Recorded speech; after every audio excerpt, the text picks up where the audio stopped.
to the ATP Project. You're with your hosts, Matt, Steve, and Jeff. G'day, guys. G'day. Hey, how are you? Magnesium Clinical Guide. Yes. Now, this is, as we were laughing sort of off air, this is a more serious title because it's a very serious topic. Normally we come up with funky, cute sort of titles to capture people's attention, but this is something I personally wanted to do for a while because, and normally talking about the impact of magnesium in the body, and it's such a massive topic as I've discovered. Yeah, well, it's important, and I want this one to be like a reference so people can go back to and use this as information. Recently, statistically, magnesium's overtaken calcium as one of the top-selling products in general health with no guidance and supervision and direction. So basically what I'm saying is calcium, there's a lot of education campaigns. Calcium's got a lot of data behind it and a lot of government initiatives pushing the sale of calcium and the recommendation of calcium. There's none of that for magnesium. So people are out there, they know it's important, they don't exactly know how it works, but a lot of people are purchasing it, and a lot of people are using, just Google and social media and that sort of stuff to kind of select which magnesium's right for them. But there's so much more to the story, because what we're talking about when we talk about how to use magnesium in a clinic, we're talking about magnesium as part of it, and we'll talk to you today about what magnesium does, how it works and that, and then it's what the magnesium's attached to determines which one you would select. Would you use a magnesium glycinate or magnesium aspartate or a magnesium citrate? And then we'd break down what they're attached to, because when you have a look at a magnesium something, it's about 15 up to 50% magnesium. The rest of it is something else. We need to know what the something else is. That's how we work out how to use it. So let me make some broad statements really quickly from the lay point of view. And again, this podcast is for everyone. So, whether you're a high-end athlete or you're in the health profession or a practitioner or you're a person, You might be you a need person. magnesium. So my understanding of magnesium is that it's responsible for a lot of chemical and enzyme reactions in the body, up to about 300. 300, that's my understanding. It's an electrolyte, so it's incredibly important for hydration, and it helps to hold water intracellularly. Is that correct? Yep. And that's really, and I know it has a lot to do with energy. I remember way back when I was selling magnesium, and apparently there was this thing on the news about this new miracle water, and people are going, oh my gosh, it's the elixir of life, and what's going on? And when they tested the water, guess what they found? Magnesium. A very high level of magnesium. And obviously a lot of people are deficient in magnesium. So I don't know if you've got any of the information or the stats on that, in terms of people not getting enough and what some of the side effects are. Lots of them.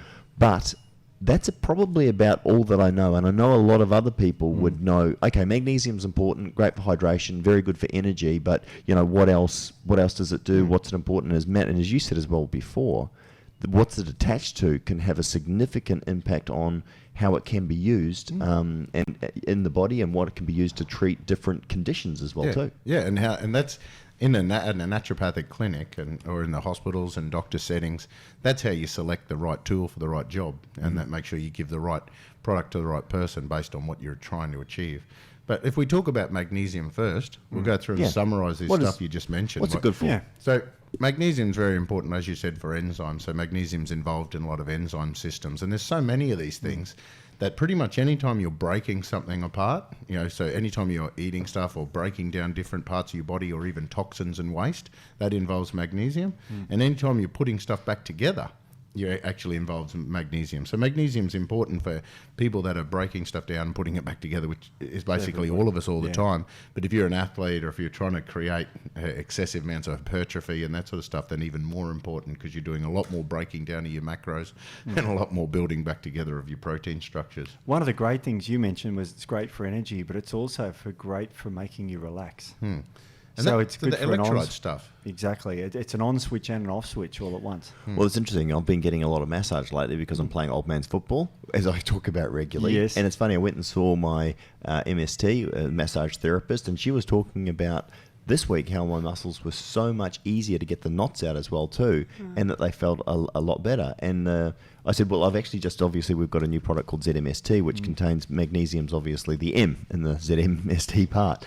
And I've been obviously consuming a lot more magnesium than I would normally would. Yeah. And that's got a lot to do with obviously the relaxation of the muscles, doesn't it? And making sure that things aren't sticky and binding up as they can with muscle knots. Yeah, well, let's get into actually how it does it. So Sure. So the enzymes is one thing. So let's make sure you're capable of doing things. As an electrolyte, you've got to understand that magnesium moves in and out of cells. Okay, so magnesium is mainly found inside of our cells, and because it's water soluble, it attracts water inside the cells. So it's important for holding water inside the cells. And that's what we're talking about there. Imagine your cells when they're full of water, they're plump like grapes. With a magnesium deficiency, they're all wrinkly and deflated like a sultana. Okay, you can't hold water inside your cells. So that's an important part about how magnesium prevents dehydrations and how magnesium deficiency can cause people to die with diarrheas and all that sort of stuff. But what it does inside the cell, apart from holding water, is it actually in the gates, your cells have got these gates that control your electrical current, just your on switches and your off switches. So as calcium rushes into your cell, that's your on switch. Okay, so calcium influx is flicking the switch on, and whatever that cell's job is, it'll do it. So if it's a heart palpitation or a thought or a muscle contraction or some sort of secretion or something like that, that calcium rushing in is the on switch and tells that cell to do its job. Okay, magnesium then is displaced from inside the cell, and it's trying to release itself through these channels to balance out the electrical current. So all the calcium rushes in, magnesium goes back out through the same channel. As magnesium goes out through the channel, it actually blocks further calcium from coming in. And that's how magnesium works as an off switch. So magnesium blocks these calcium channels. But the process of constant stimulation and constant thoughts and constant too many on switches creates a depletion of your magnesium because it's constantly being thrown from inside to outside. And once outside, you can excrete it and that sort of stuff. So a great example of that, of course, is excessive stress. And you mentioned a great word. Now I'm going to remember it now. A brain cramp. Which is your brain being on. Because when you get a cramp, if you think of a cramp in your arm, you go, oh, Stevie loves to show off those guys. Oh, well, I couldn't do my leg muscle because you normally get cramps in your calves. So I can't really. I do you want to see my calves? Do you want to see my legs? I'm going to demonstrate a brain cramp. Yeah, right. See that?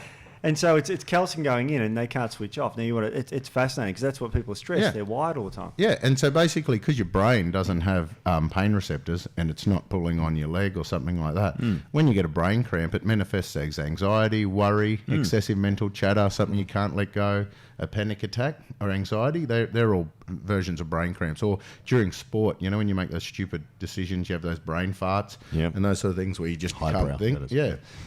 So basically what happens is if you're deficient in magnesium makes sure you're capable of switching off.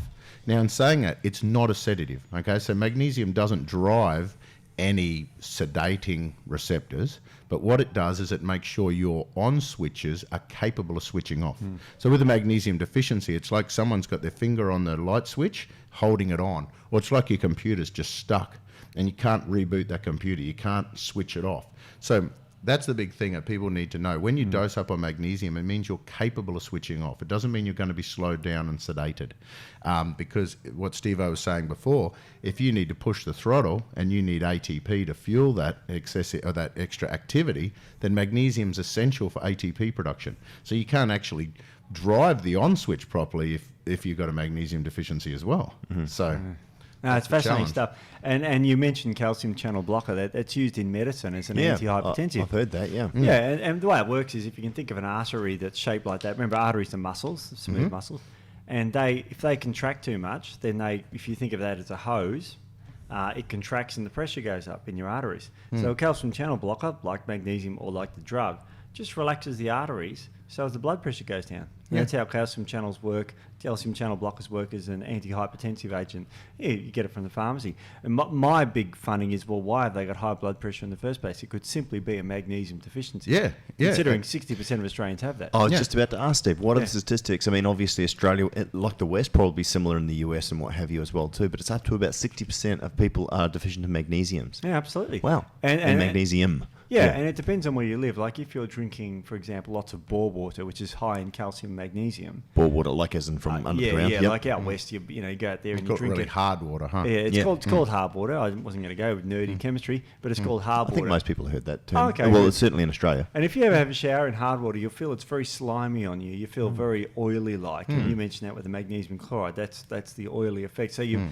feel like you haven't washed your soap off. And it doesn't even lather up. No, it doesn't lather up. So when you have to manufacture soap for those areas, you have to put more of this chemical in it called ethylene diamino tetracetic acid, which binds those minerals so as you can lather it up. Sorry. Or sodium carbonate. Yeah, That we tend to go for the I could EDTA probably- just instead. irritates your eyes, though. Right. Yeah. Okay. So 60%, and typically those people are obviously experiencing many of those sorts of symptoms, Yeah. cramps and other Well, things you think like about that. as well Can't too. switch off. So if you get, like, for typical symptoms of a magnesium deficiency, can't switch off your mind, can't let go. So things like insomnia, anxiety, panic. You get the faster heart rate and tachycardias, and you get the higher blood pressures because you can't relax the hearts and you can't slow down the beats. In your nerve synapses, you can get it gets stuck on, so you can get like little blepharisms, like little. That's cool. That's a cool fact. Interesting fact. The little Blepharism. twitch in the eyelids called a Twitches. You better- you blepharism. Do you remember Yeah. I was getting that, was it last year? Yeah, And you said yeah. to me, Jeff, your magnesium is probably a bit low. Yeah. And that Yeah. actually was during a time of real high stress, so maybe I was burning Yeah, through so it. things like twitching, tapping, cravings, inability to let go of a thought, that's where the cravings and that sort of stuff. Plus, magnesium's important for those calcium-magnesium channels. Every time, like I said, your cell gets a trigger. For example, if insulin binds into a receptor and says we want to drag sugars and that through, that requires a calcium-magnesium gate to allow that to happen, and also requires ATP inside the cell to induce that action. So that's how magnesium deficiency creates insulin resistance. Oh, okay. Potentially cortisol resistance is a big link with magnesium, linking to depressions and that sort of stuff, where cortisol doesn't work as an off switch for your stress the way it's supposed to with a magnesium deficiency. So you can't switch other things off. So you get twitches, you get taps, you get headaches, you get tension, weird symptoms. You go to bed and you're just thinking. People always often describe, I go to bed, I can't switch off, but I think about weird stuff. And I say, you stressed about something? You say, no, I was just thinking about a weird thing X, like something that happened at work wasn't bad, wasn't good, just something that happened. They can't switch off. It's a real magnesium deficiency. So energy production, so hormonal resistance, receptor resistance of anything, as far as we know, could be leptin resistance. All of these weird resistances could be from a magnesium deficiency. Should we tell them what leptin resistance is? No, do it. Go look at our leptin podcast. But basically fat, issues with just hormonal resistance. Like all these chemical messengers supposed to induce an effect. And if you're stuck with your finger on the on switch from the last signal, then the next signal doesn't work. Yeah, right. So it's kind of like just stuck. You can't reboot the computer without adequate magnesium. You can't displace the calcium from being an on switch. You just get stuck. And that's why it kind of resembles being stuck too, the tension and the irritability and that freezing. It's interesting, little weird stuff that happens too, because magnesium intracellular with potassium is also involved in buffering acids as they're made. And so a lot of our acids that get made, if you're overtraining or deficient in nutrients and pushing yourself, you make a lot of the acid in the water parts of the cells because your mitochondria, the fatty bit's not making enough energy, so the water parts make some, and that makes acid in the water. And that acid then gets buffered by the potassium and magnesium, but that uses up all the magnesium and potassium. And that acid then becomes another on switch. So what happens with magnesium deficiency, you get stuck into these multiple vicious cycles and biochemical reactions that you just can't switch off, and you can't reboot the computer, and you just kind of feel stuck. Yeah, it's bad. And the acid, of course, is bad because then you feel actually irritated and all that sort of stuff, and you get those muscle aches and pains that are very strange and weird and all sorts. And they of induce further calcium influx by irritating sympathetic nerves and that sort of stuff, you know. So they trigger a sympathetic nerve because basically, if you're building up excessive amounts of acidity within a peripheral tissue, it's an indication that you've got no oxygen, potentially bleeding to death and that sort of stuff. So then all these signals, survival signals, go through, which magnesium's capable of switching off if it's there. So I think that's one of those things in terms of obviously acids and working almost like a nerve irritant as well too, which obviously feeds into a lot of the stuff you're saying. Would that be a correct assumption? Yeah. So that's the vicious cycle. So when you run out of these off switches, you build up other things that become more on switches. And the weirdest stuff, like you can get the most vague symptoms of magnesium deficiency across the body because you get tightness and tension and twitching and all that sort of stuff. But then you have a look at things like the sphincters in the top of the stomach that keeps the acid in the stomach and away from the throat.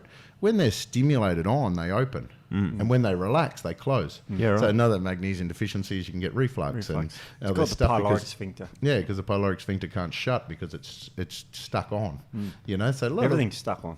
Yeah, so basically that's the importance of magnesium. And then, so with magnesium, it's important to get that up. In a day, most of us need to eat about 300 milligrams worth of magnesium. So in our foods, it's all through our diet, all through our foods, fruit and vegetables and that sort of stuff. Australia and New Zealand are very, very low. A lot of Western countries are very low with our magnesium in our foods because of farming techniques, but also because they use these nitrogen-binding fertilizers to hold magnesium in the soil, which it does really, really well. Right. It just takes it from the plants to hold it into the soil. The plant so can't get it out. Nothing can get it out. So they wanted those are the stupid things that happen. Really So they wanted magnesium in the soil.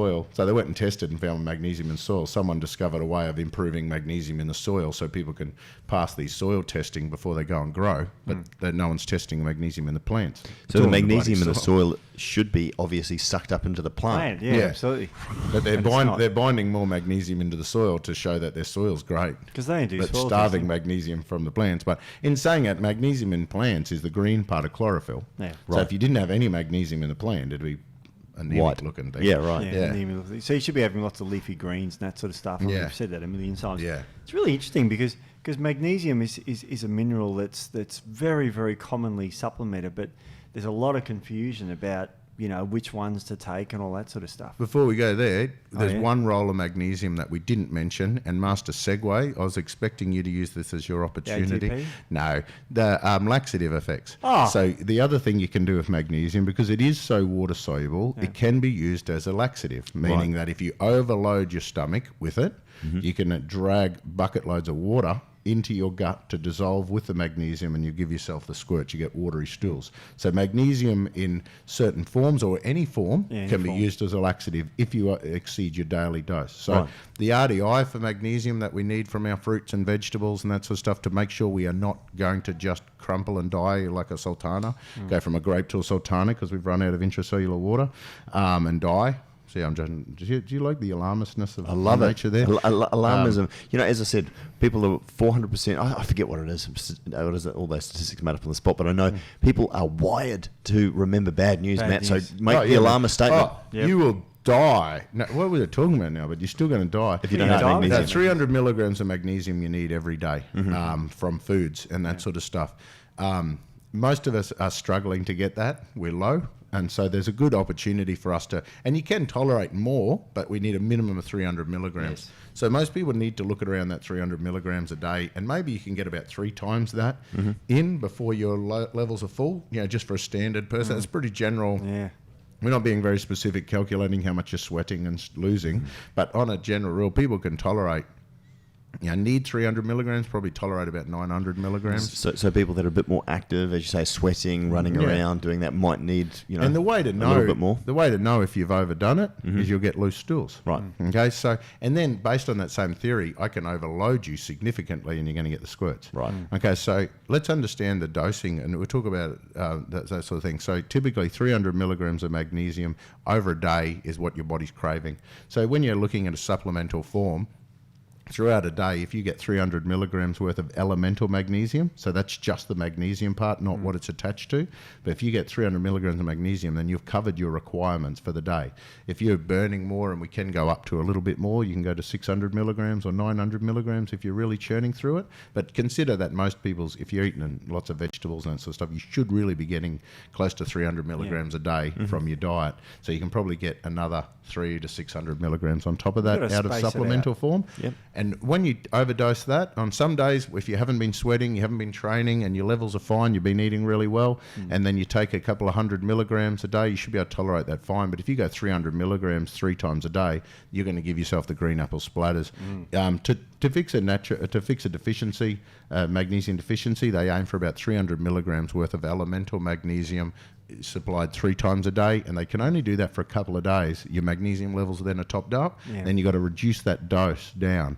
So it's a really good idea to use, get magnesium supplements that are designed, and this is a bit of a product vlog for ours, because this is one of the things that we did with our ZMST, is I made each capsule equivalent to 100 milligrams of elemental magnesium. So that way we can do easier maths. And you can say when you're deficient, you can take 3 of them at once. You probably do that 3 times a day for a couple of days. And then to fix your deficiency, you can drop it down to 200 milligrams and keep loading it up. But if you find that's getting the looser stools, then you might need to just drop it down to 100 milligrams, and that's enough for you. Cool. And try to get 300 milligrams of elemental magnesium. So 3 capsules of this will make sure you've covered your RDI. And then the magnesium you get in your diet on top of that is just extra. Excellent. Which is fine and not going to give you rounds. And the product's great because it's 120 capsules per bottle. Yeah. And the beauty about that, of course, is that, you're supposed to take more capsules less often. You don't want a 300 milligram tablet because if you react to that, what do you do with the rest of the product? Yeah, exactly. You can't. So let's have a look. So let's look now at magnesium citrate. So we talked about magnesium, and this is what magnesium does. This is why magnesium is essential. Now, if we focus on there's so many different forms of magnesium. Yes. So many. So I'm going to get Steve-O, the scientist, to kind of break it down, and we are going to ask Steve-O the exact same questions that we get asked. Okay. Because, man, the funny thing is with science, and I was saying it to Steve-O, and my science training compared to Steve-O is nowhere near as good. My understanding of chemistry and physics is that it exists, and I do. Oh, come on. Maybe It's a bit better than You're that, all mate. right. No, I'm not classically trained in organic chemistries and that as well as Steve-O. You know, Like I am with dance. I'm classically yeah, trained. exactly. Absolutely. So I don't have the understanding of dance like you do, and science like Steve-O does. Therefore, I can't explain it as well, and I don't know it well enough to teach like Steve-O does, and I don't know dance well enough to teach either. I can teach you some moves. I've taught my kids some moves. Really? The wife hates it that I have. Yeah. Anyway, so tell us a little bit about the different forms of magnesium because. And let's just assume that all I know about magnesium I've learnt from a meme. Oh, dear. That's interesting. So what I mean, Steve-O, is like there's a lot of people try to simplify things into black and white. And you know me, I'm not a black and white kind of guy. I'll just thrive in that grey area. I love the fuzzy logic is the most important area because that's where the magic happens. And in a clinic situation, there is no simple right and wrong. So the black and white things is people try to create columns. They'll try to say chelates versus salts, or they'll talk about chelates versus citrates, or they'll talk, that sort of stuff. But I don't understand it. It's like saying men versus fathers. Yeah. That sort of stuff. So it all comes down to how you test the magnesium form. And there's a great study here that measured in humans, by the way. It's very important you test humans in these sorts of things because magnesium is relatively safe in any form, and you can test. They gave different humans the same amount of magnesium in different forms. So magnesium, amino acid. hang on, before we go there, what are the different forms? Yeah, I was going to say. okay. We got it. So We need to- there's a million. So we got inorganic and organic. What's that? Break them down. Okay, organic. Because this one, isn't talking about certified organic and Roundup, is it? This No, is it's talking not. about chemistry. Chemistry, So in even, my area now. even if you have a look at the fact that some people say organic food is good, Yeah. and non-organic food is bad, but when we're talking about chemistry, like when people use the word organic, it means contains a carbon atom, which Yeah, that's means right. plastic. In organic chemistry, plastics. So can I use organic. this cup as an example? Yeah. Yes. That cup is organic. And by the way, for the podcast Chemistry. listeners, he's talking about a plastic cup. Plastic cup. Yep. That's an organic cup. Yep. The water in there is inorganic.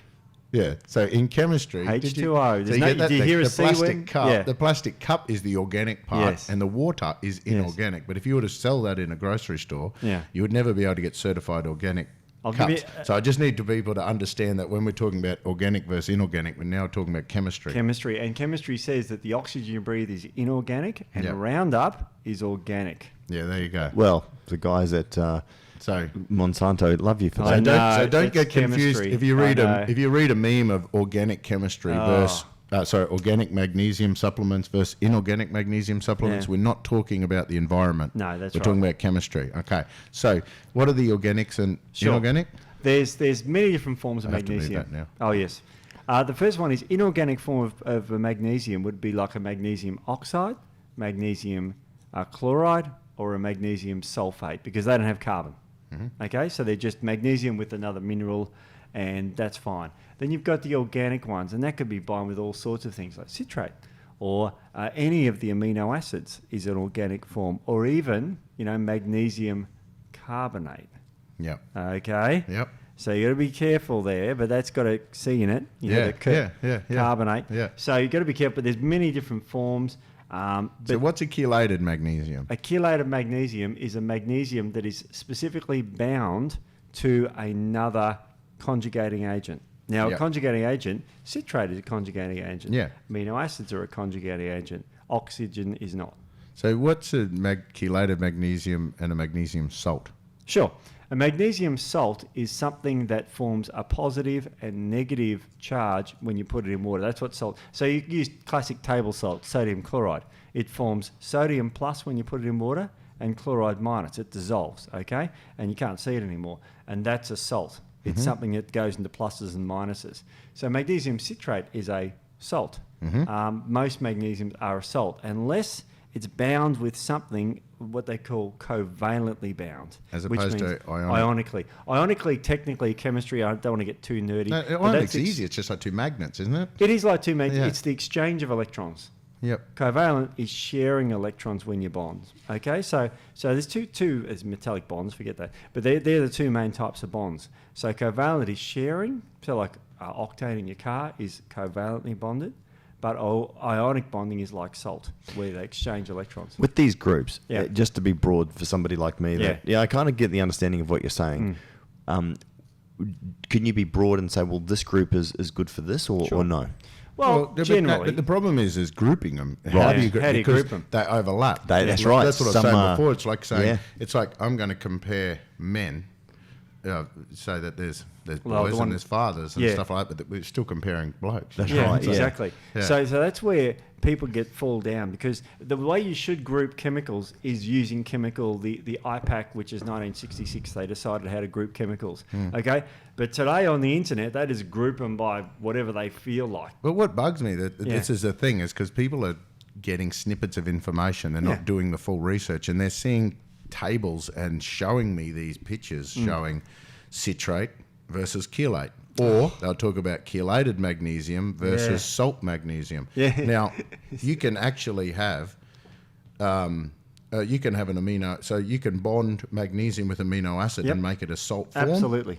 Because when they dissociate into positive and negatives, they're salts, you know. Exactly. But if you do a covalent bond and bond it properly, that's what we're talking about with an amino acid chelate that's Chelate. not in its salt form. Covalently bonded. But yeah. when you have a look at magnesium citrate, with citrate being a chelating agent, then magnesium citrate is also a chelated magnesium. Yeah. So when they say, I'm going to compare magnesium amino acid chelate to a magnesium citrate, so when they talk about, but they don't even do that specifically. So I'm going to compare chelated magnesium versus magnesium citrate, where magnesium citrate is a chelated magnesium. It's bizarre. They just don't know chemistry. Let me interject a little story here, because it's kind of, obviously we released the ZMST, and it's really funny because I was having a good chat with Matt.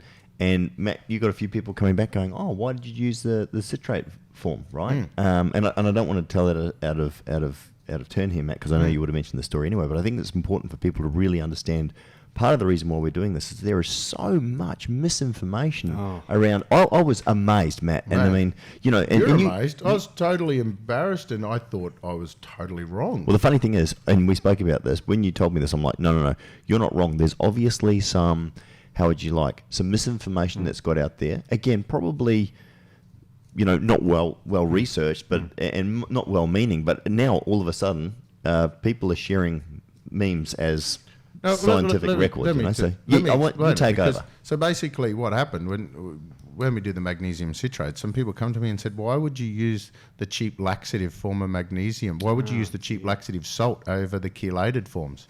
And I'm going, "Hang on, wait a minute."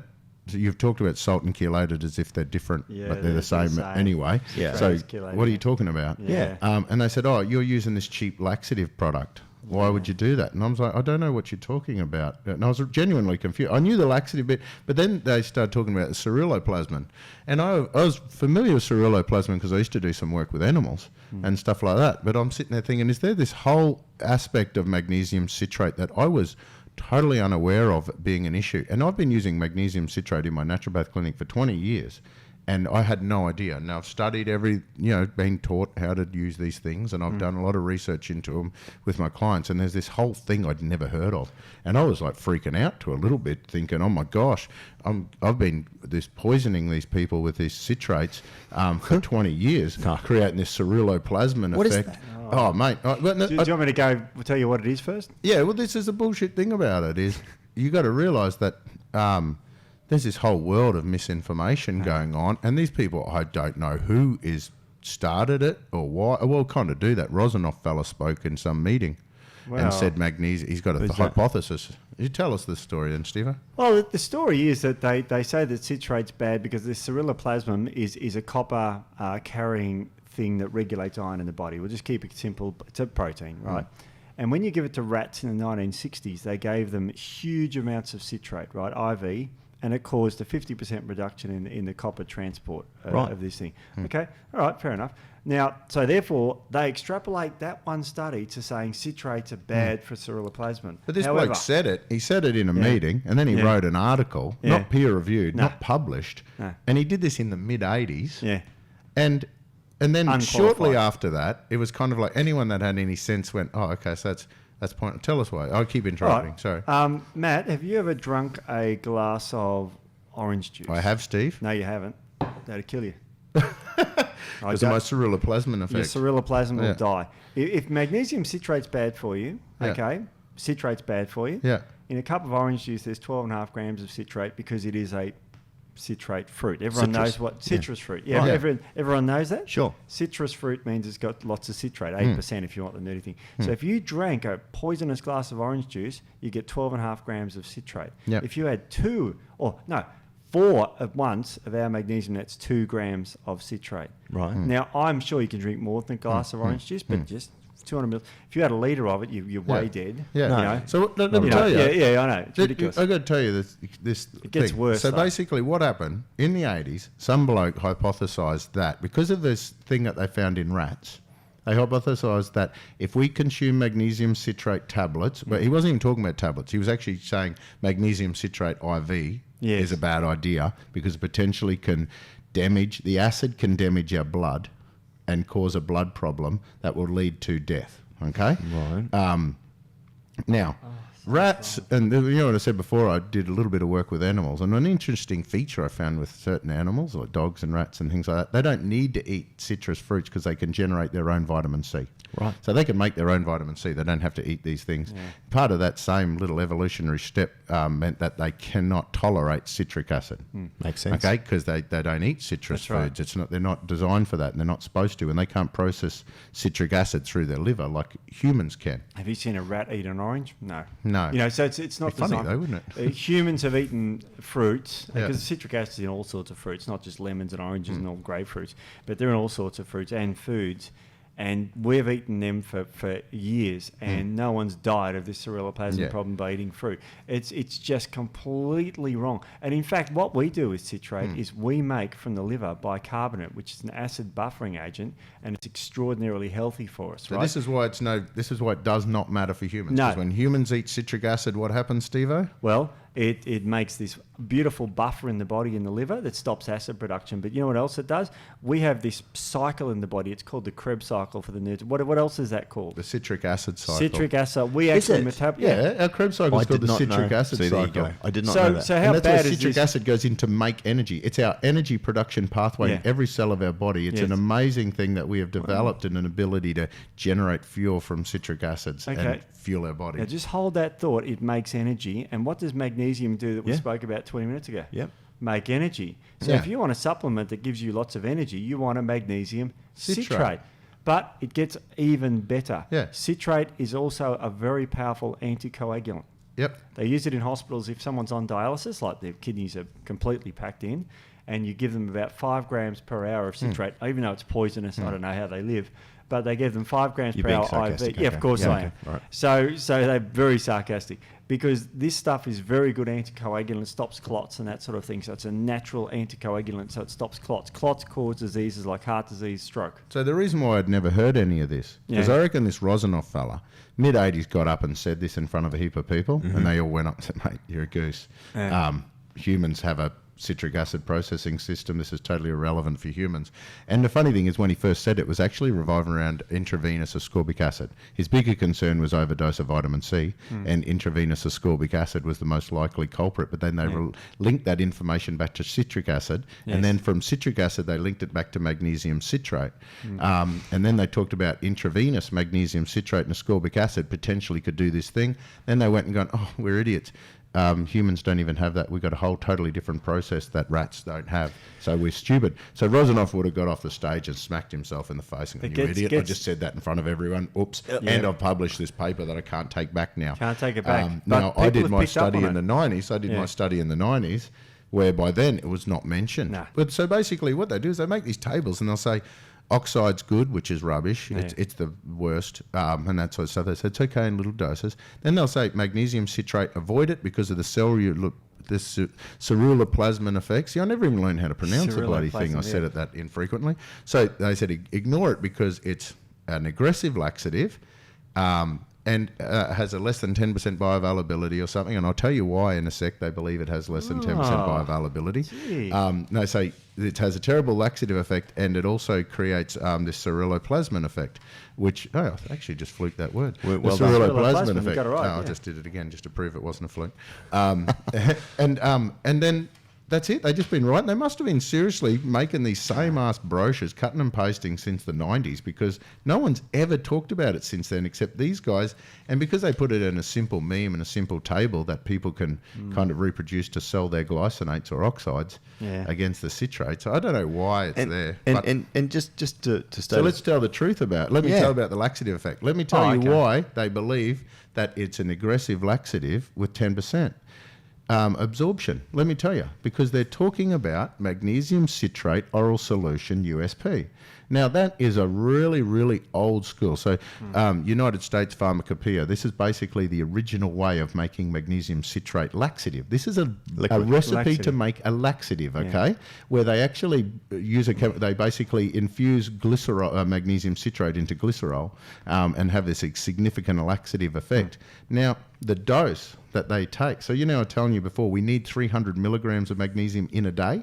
Yeah. When you take magnesium citrate capsules, you don't go above 300 milligrams because you're going to give yourself you're predisposed to giving yourself the runs because that's more than your body can hold and needs.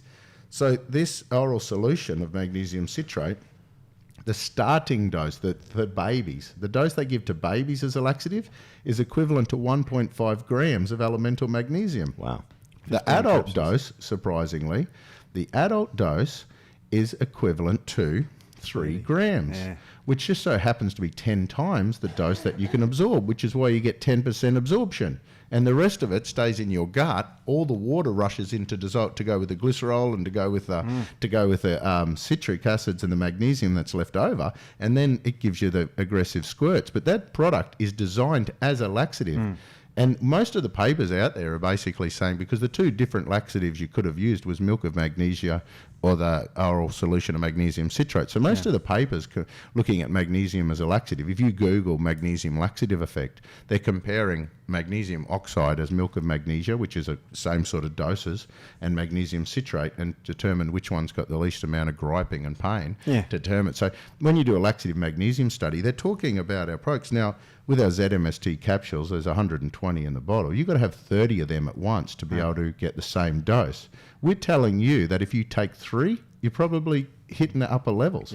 So if you're taking 30, then be close to the toilet. If you're taking a product that says laxative, then, expect a laxative. Don't be surprised that you've crapped yourself if you've taken a massive dose of laxative that's 10 times a normal dose. I love it. And again, this what's the comes back bioavailability is what do you want the percentage? Yeah, go on. You want a hard number? All right, if you take it like Matt suggests, the proper way, it's 82% absorbed, which is very good for magnesium. And that's around the same as the glycinates. Way better than that. There was a big study done, published back in, I'll look it up later, and it compared the amino acid chelate, now we know what that is, the citrate, the oxalate, a placebo, which was cellulose. And there was one of those that after 30 days and 60 days in humans achieved a significantly greater gain in serum magnesium, so it got into the blood, and that was the citrate. The others didn't. The funny thing is, when Matt and I were talking about this, and he says, Jeff, surely I couldn't have missed something for the last 20 years, but I've actually been using this in clinic. And one of the things I always say is the proof is always in the pudding. The other thing, because Matt, again, you knew, and interestingly enough, I've actually been dosing up probably 6 capsules a day of the ZMST with no problem whatsoever, by the way, but and probably for the last maybe week and a half.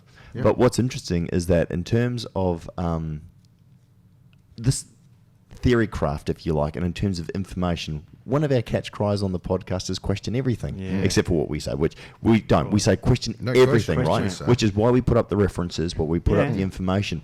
Because what's really interesting is, as Winston Churchill says, and I've said it so many times, a lie gets halfway around the world before the truth has a chance to get its pants on. Unfortunately, in the internet age, and the age in which we share memes, and the age in which we share little abstracts and little bits of information, because that's normally, for the average person, about as far as they want to go. They don't have time. And I'm not being critical of them, but I'm saying this is where information is being distorted, and where people were contacting you, Matt, going, "Oh, I'm disappointed, Matt, that you would use a citrate in the formula." And while we felt that the magnesium podcast was important, and we were going to do one, on magnesium anyway, but we thought specifically it's important to talk about citrate because of the great benefits and the bad rap that it's got, and how important it is to really understand the science. Yeah, we'll talk about the others. They all determine, and because there's so much. Because, like I said, we've pretty much basically said what magnesium does. Yes, and that's only. Well, as the molecular weight of most of these things, it's about 15% magnesium, 85% other stuff. So the discussion's much the same. Yeah. So magnesium, we're just trying to deliver magnesium. We know what it does. We know where it needs to go. What the magnesium's attached to produces a whole heap of other effects, which is why I've been using magnesium citrate so often in my clinic that I thought it'd be the best one to release here. It's because what actually happens is the citrate component itself is excellent, considering we're not a rat and we're not going to die from a citrate. So if we move on from that there's equivalent to the same amount of citrate in our capsule as 1/6 of a glass of orange juice or something like that. Oh no, it'd be way less. You would. One capsule has about 0.5 gram citrate, rounded off, and one cup has 12.5. Yeah, well, so it'd be tiny. Yeah, so 1/25 of a 1/25 of a glass. Yeah. So that's how much. 10 mils. If we forget about the fact that humans can actually use citric acid for our citric acid cycle, let's focus on that. The citric acid cycle. Why not use a form of magnesium that directly feeds our energy production pathways within our body? Especially considering the same people that say citrates. I don't want to be negative though, but it just bugged me, some of those lists, because people are saying, "Oh, why would you use a citrate when it's cheap, nasty, toxic?" And you could use an orotate, which supports the Krebs cycle. And I said, the what cycle? Yeah. And they're saying the Krebs cycle. I said, also known as the citric acid cycle. You don't think a citrate's going to fit into the citric acid cycle? But an orotate will. That's where you and Steve would I didn't know it was called the citric acid cycle. I'm pretty lay, This is where a lot of people, they don't know, Matt. Citric acid goes into to kickstart the whole process. And then further on, you've got the fumarates and your orotates and your aspartates. And they're good, by the way. And they've got a place, right? Yeah, and they do fuel parts of the Krebs cycle, but just remember the cycle's called the citric acid cycle. Because when we were, and I remember, Matt, when you were looking at obviously the different forms of magnesium when we were discussing it, and we are looking at some of those other forms to bring out for different purposes, where people might say, hey, this is a good one for this, or this is a good one for this. But you chose this one, Matt. Citrate, why? The main reason why, it's the most powerful alkalizing form. And also because you've got to remember, most of our customers and most of the people that we work with, they're high-end athletes or high-end performers, whether you're performing at a high-end at home or at work. Our guys are pushing the limits typically. We're not just those people just try and top up a magnesium, So what we want to do is have functional stuff. So supporting the Krebs cycle and for energy production pathways synergistically with the magnesium that's essential for ATP. So this citric acid cycle's goal is to make electrons to drive the ATP production. And magnesium's essential in the ATP production, and the citric acid's essential in the whole rest of the other cycles. So it supports that. It's also very powerful alkalizing, because as you consume the citrate, it goes through the liver, first pass metabolism, it makes bicarb, and then that bicarb's used to buffer acid in your body. Fantastic. That's how it works. And then we've got other little benefits. For example, another way it helps the kidneys is because magnesium citrate can get these little things called oxalate crystals. Now, people don't realise how many people are suffering from oxalate issues. Now, in our bodybuilding world and sporting world, and our people that are doing this meal planning and watching and eating clean and healthy, oxalates are a bigger issue.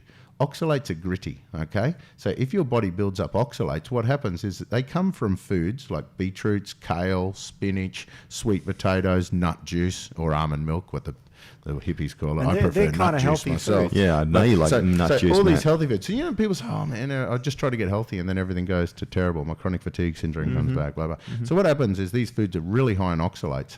our bugs are supposed to process those oxalates, but if they can't, they come into our body and they form crystals. If they form crystals, your body's got to get rid of them or put them somewhere.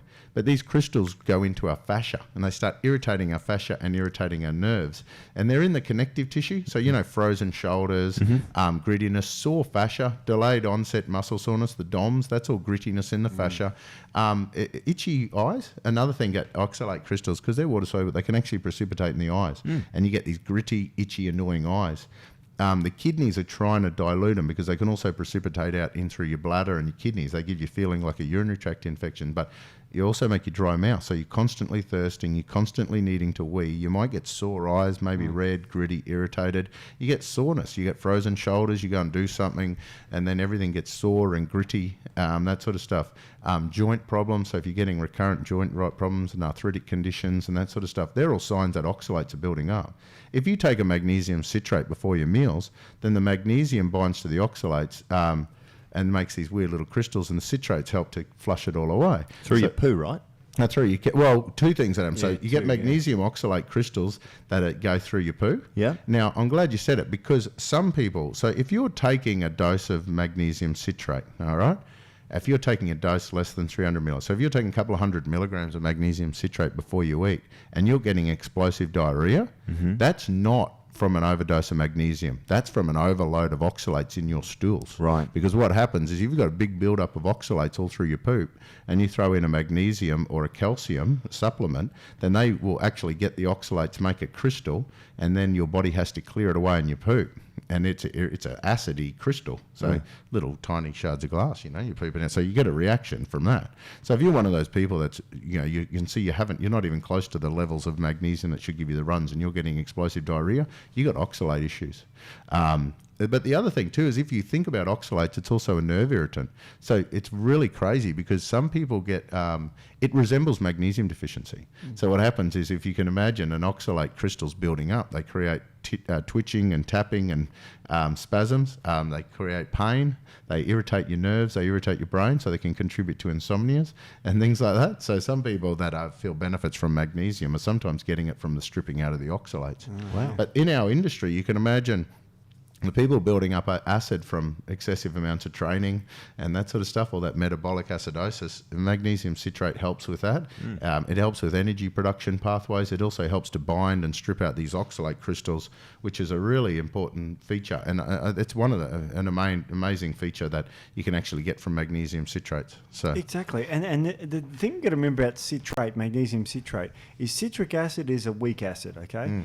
But magnesium citrate is not an acid because we remove the acid part of the citric acid, which is the H pluses. Yeah. So it's actually not an acid. People think magnesium citrate or calcium, it's an acid. It's not an acid. It is not an acid. It's alkalizing. Yeah. So But I mean, and it's funny because as you're mentioning all this as well too, I'm thinking of citrulline and citric acid and citrus aurantium, and these are all things that we take as supplements all the time, and nobody has any problems with whatsoever. But then this is attached to the magnesium citrate, and the whole world loses its mind. Yeah, no, the same people that talk about the ceruloplasmin and stuff are actually out there juicing every day, consuming significant more citric acid than you'll ever get out of a supplement or something. Anyway. The funny thing What is about hospitals? You were going to say what they do there well, too. as I said to you, you give them IV for kidney problems. You can also use it to alkalize the body. You can also use it, as you said, for sickness. But also you can give it IV for normalizing lactic acidosis, and it's a condition where people have hypoxic conditions. Yeah, Wow. so normally lactic acid we build up from overtraining and that sort of stuff, or just training without fuel available and that sort of stuff. But what Steve-O's saying is, so part of this whole don't touch magnesium citrate, it's going to poison your blood and create kidney disease. Now, for people with kidney disease, one of the problems they get is a thing called lactic acidosis, and this is actually used in a hospital as a treatment for people with kidney disease. 5 grams per hour. Magnesium citrate. 5 grams per hour. Wow. Now, and that's what not humans high. humans use that to actually flush and fix their kidneys. Yeah. Rats would die from a little bit of orange juice, which is why that guy probably walked off the stage in the 80s and went, oh, geez, I hope no one mentions that again. I just made And then just imagine made- him, if he's sitting there going like years later, be like, oh gosh, you remember that story, I built a bridge, no one calls me the bridge builder. Yeah. But one goat. Yes. That do. Yes. Yeah. But, and then I wonder how these things continue to go around. Like, seriously, like, Oh, because I go back, it's like internet. how many years later people are still saying this, where even the guy that said it's probably backpedaled, never said it again in his life because he'd be humiliated.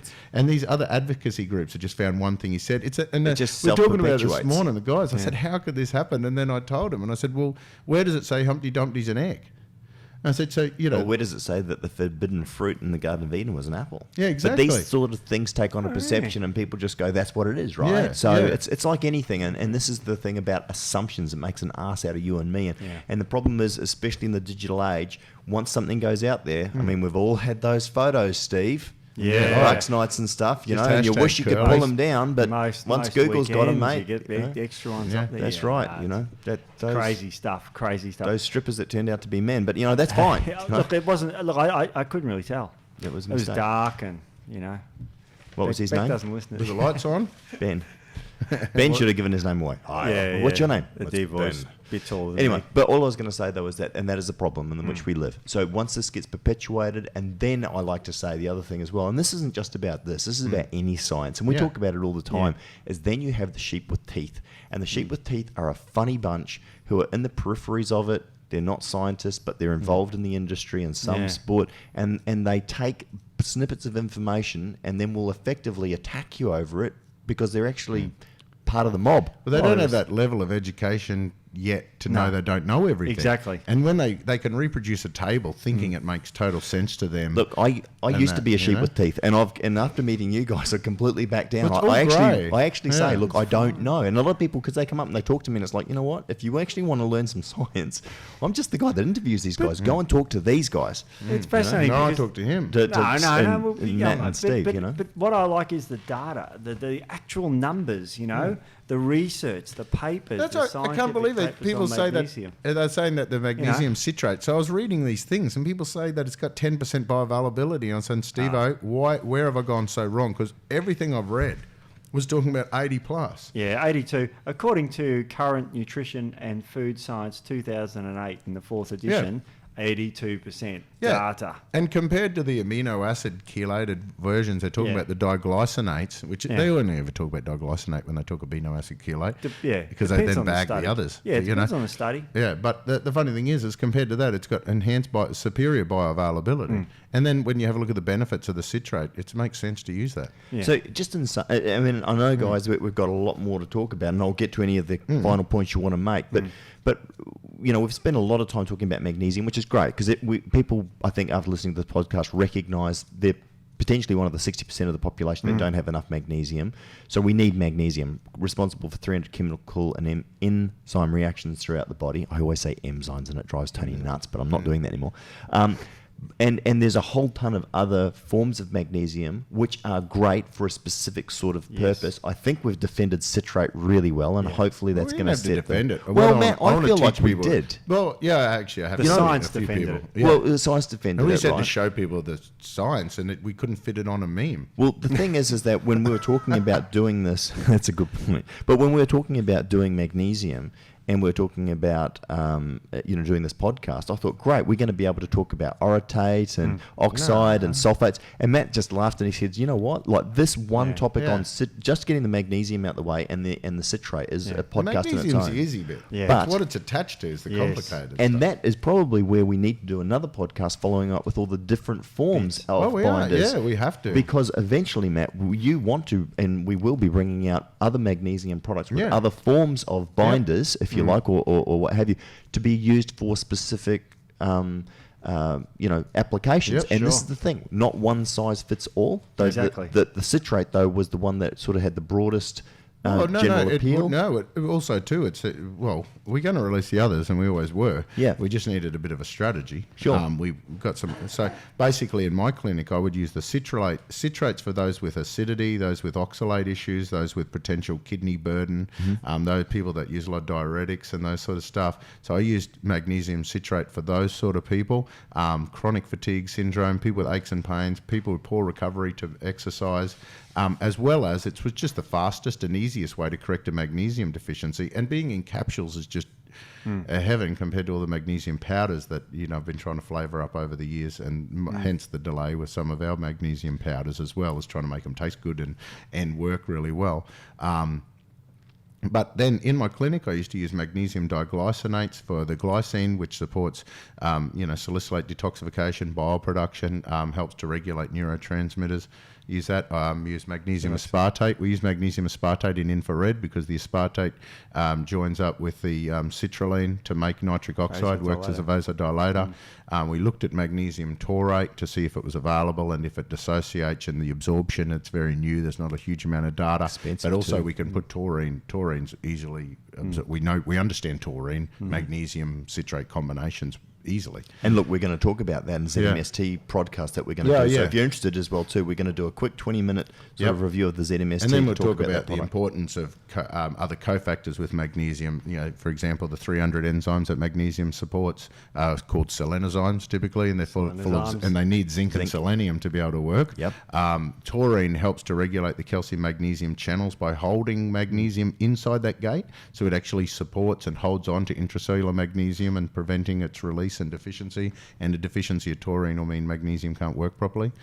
So we'll talk more about that, about the product. But in the clinic, like I was saying, aspartates, diglycinates, never oxides for some, because you can jack up any magnesium to a high enough dose if you want to use that as a laxative. Same with the scorbates and that sort of stuff. So in the clinic, we used to use all of those sort of things. And transdermally, you used to use magnesium, chlorides and that sort of stuff through the skin.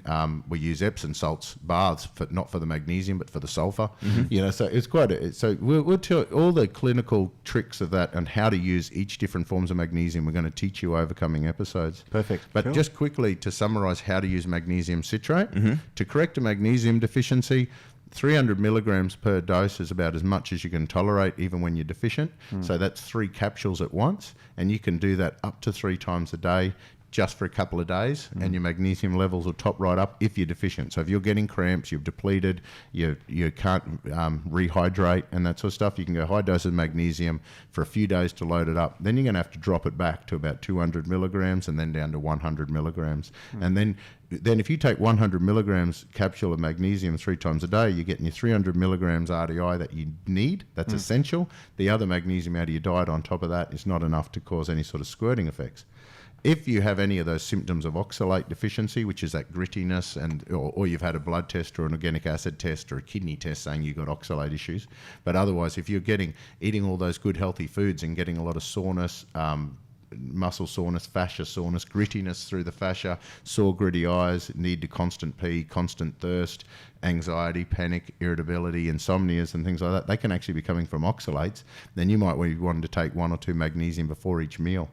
If you're taking a low dose, like 1 or 2 magnesiums before each meal, and it is seriously going straight through you, like you are having them and then you've got burning ass, that's actually magnesium oxalate crystals going straight through. Matt, you said before, and you think this is quite sort of almost one of those hidden things, but you think a large percentage of the population suffer from too many oxalates in the body? Yeah, because so we eat a lot of oxalates, okay? Yep. But normal, healthy gut flora is supposed to process those oxalates and strip them, and they're supposed to go straight through, not into your body. So 90% of your dietary oxalates are supposed to be stuck in your poo because the electrolytes do a similar thing to the magnesium. The microbiome do a similar thing to the magnesium and just bind up the oxalates and get rid of them, process them or consume them, use them as part of their pathways. Yep. So if your gut flora gets knocked out of whack, in particular, if you're low in the bifidobacteriums and you get high in candida and clostridium, which is very common after antibiotics and that sort of stuff, that's a massive, or the pill and that sort of stuff, very common switch to drop off your good bugs and get clostridium, candida, very common after antibiotics or even antimicrobial sort of stuff. Then what happens is they actually feed on sugar and make oxalates. So you can have bugs. So what all of us, and they've knocked off the bugs that clear the oxalates. So what can happen instead of 90%? So instead of 10% of the oxalates you're eating getting into your body, contributing to soreness and fatigues and anxieties, all of a sudden 100% of what you're eating, plus you got bugs Extra. making it. So you can go from 10% of your dietary oxalates into your body to 150% of your dietary oxalates in your body just after a course of antibiotics. And then all of a sudden they say, oh man, I've got chronic fatigue syndrome because now I've got all this soreness in the muscles as soon as I train, I've got this anxiety, I've got this nervous energy, I'm tired but wired.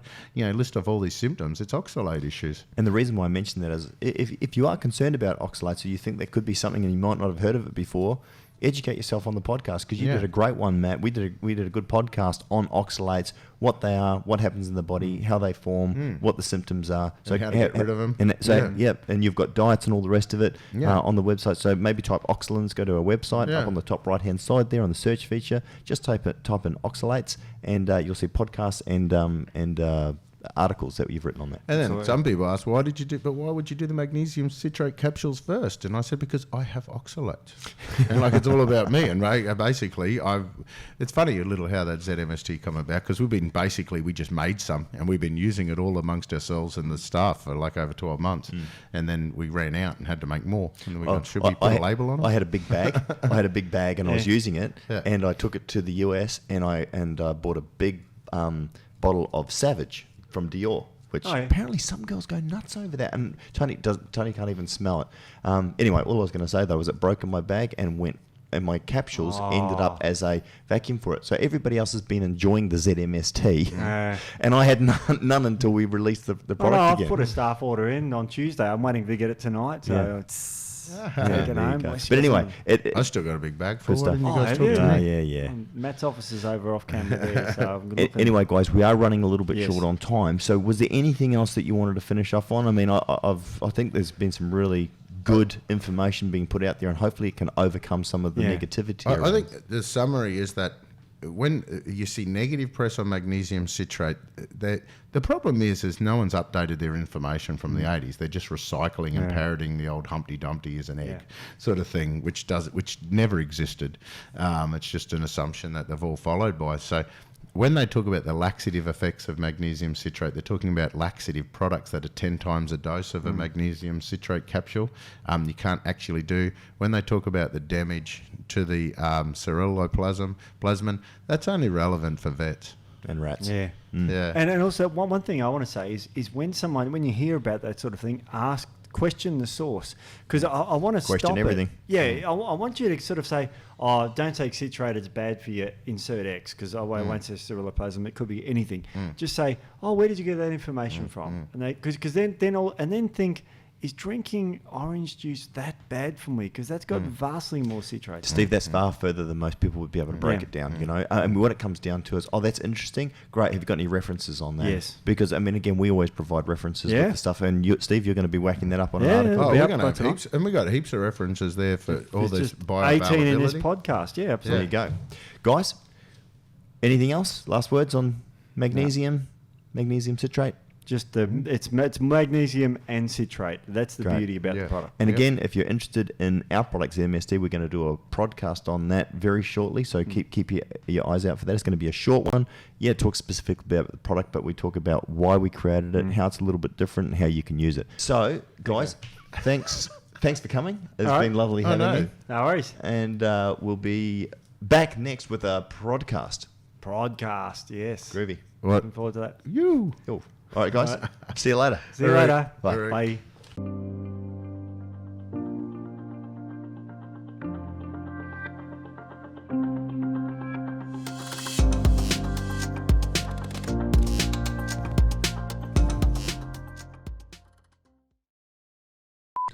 My name's Forrest Gump. People call me Forrest Gump. Stupid is, stupid does. Life is like a box of chocolates. You and me are like peas and carrots, always together. Jamie.